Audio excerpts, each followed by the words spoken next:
Assalamualaikum warahmatullahi wabarakatuh. Perkenalkan, nama saya Muhammad Deva Hakim dengan NIM 81114222661. Kali ini saya akan memaparkan materi hukum internasional, yaitu macam-macam sumber hukum internasional.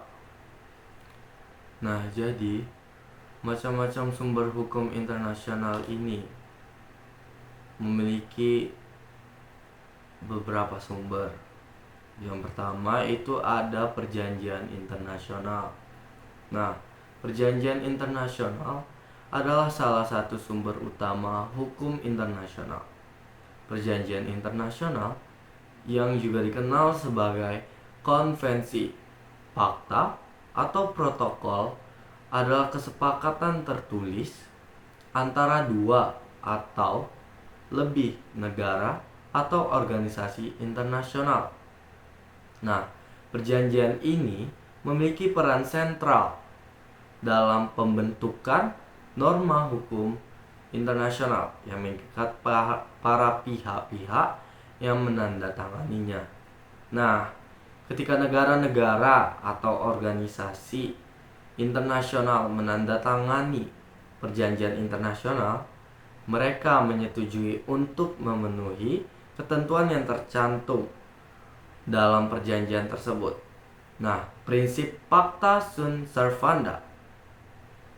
Nah, itu merupakan perjanjian harus ditaati, yaitu prinsip mendasar dalam hukum internasional yang menekankan pentingnya pematuhan terhadap perjanjian.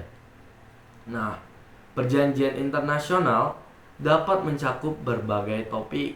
Nah, mulai dari perdagangan internasional hingga hak asasi manusia, terus lingkungan, hukum laut, dan banyak aspek lainnya.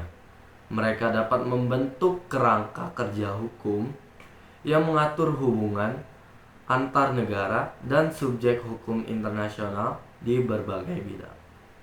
Nah, sumber hukum internasional selanjutnya yaitu hukum kebiasaan internasional.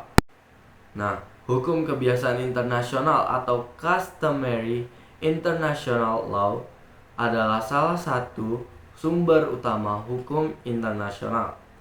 Hukum kebiasaan internasional itu terbentuk karena melalui praktik negara-negara yang dianggap sebagai hukum yang berlaku secara umum.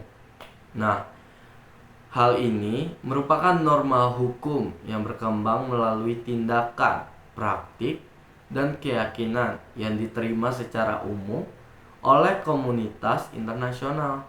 Nah, hukum kebiasaan internasional ini memiliki beberapa elemen kunci. Nah, yaitu yang pertama ada praktik umum. Nah, praktik umum ini mencakup tindakan nyata yang dilakukan oleh negara-negara seperti kebijakan, pernyataan, atau perilaku dan konteks-konteks tertentu dalam konteks tertentu. Nah, Nah, terus keyakinan hukum atau opinio juris. Nah, negara-negara harus percaya bahwa tindakan tersebut sesuai dengan hukum internasional dan mengikat secara hukum. Nah, selanjutnya itu ada prinsip-prinsip hukum umum yang diakui oleh bangsa yang beradab. Nah, prinsip-prinsip hukum umum ini yang diakui oleh bangsa yang beradab atau Principle of International Law recognized with by civilized nation. Sorry jika salah pengucapannya. Nah, merupakan salah satu sumber hukum internasional. Nah, jadi prinsip-prinsip ini mencerminkan prinsip-prinsip hukum umum yang dianggap oleh komunitas internasional sebagai norma hukum yang mengikat. Nah, jadi meskipun mereka mungkin tidak tercantum secara eksplisit dalam perjanjian internasional atau sebagai norma hukum yang mengikat atau hukum kebiasaan, Prinsip-prinsip ini mencakup norma-norma hukum yang dianggap sebagai prinsip-prinsip dasar yang diterima oleh bangsa yang beradab. Nah, prinsip-prinsip ini sering diterapkan dalam putusan pengadilan internasional dan dokumen hukum internasional. Nah, selanjutnya ada putusan pengadilan. Nah, putusan pengadilan ini merupakan salah satu sumber hukum internasional yang penting. Nah, putusan pengadilan internasional memiliki dampak yang signifikan dalam perkembangan hukum internasional dan dalam penyelesaian sengketa antara negara-negara atau subjek hukum internasional. Nah, jadi ada beberapa aspek penting tentang putusan pengadilan dalam konteks hukum internasional.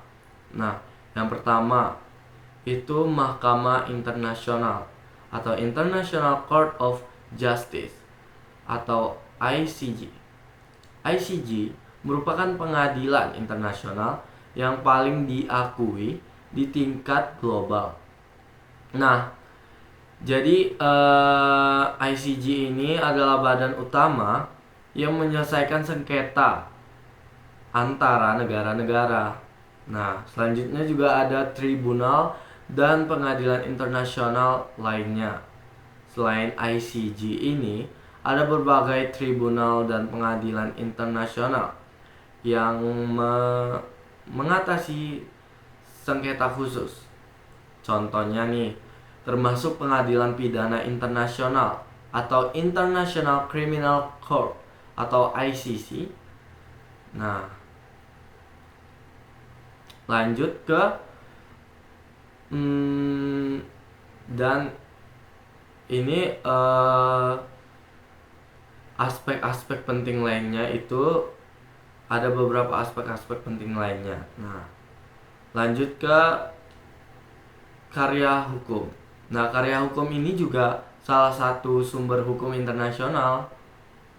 Karya hukum internasional mencakup teks-teks, penelitian, dan tulisan-tulisan yang diproduksi oleh ahli hukum internasional, akademisi, dan praktisi hukum. Sumber-sumber hukum internasional termasuk dalam kategori karya hukum, yaitu meliputi buku dan monografi oleh ahli hukum internasional, terus juga artikel jurnal ilmiah, terus juga ada disertasi dan tesis. Nah, selanjutnya ada buku pedoman dan panduan. Terus juga ada tulisan hukum di media massa. Terus juga selanjutnya juga ada dokumentasi konferensi dan seminar. Nah, jadi yang tadi saya sebutkan itu udah di taraf internasional atau melalui atau dibuat atau hasil dikemukakan dan karya ahli hukum internasional. Nah, selanjutnya juga yang terakhir nih ada putusan organisasi internasional. Nah, putusan organisasi internasional juga merupakan sumber hukum internasional yang penting. Nah, organisasi internasional seperti Perserikatan Bangsa-Bangsa atau PBB, Organisasi Perdagangan Dunia atau WTO, dan organisasi regional seperti Uni Eropa dapat menghasilkan putusan atau resolusi yang memiliki dampak dalam hukum internasional. Nah, jadi ada beberapa poin penting nih dengan sumber hukum ini. Nah, yang pertama tuh ada resolusi Perserikatan Bangsa-Bangsa atau PBB. Nah, juga ada keputusan organisasi regional, ada putusan tribunal internasional, ada perjanjian internasional, dan ada panduan dan kode etik. Nah, jadi itulah sumber-sumber hukum internasional. Lebih dan kurang Saya mohon maaf. Wabillahi taufiq wal hidayah. Wassalamualaikum warahmatullahi wabarakatuh.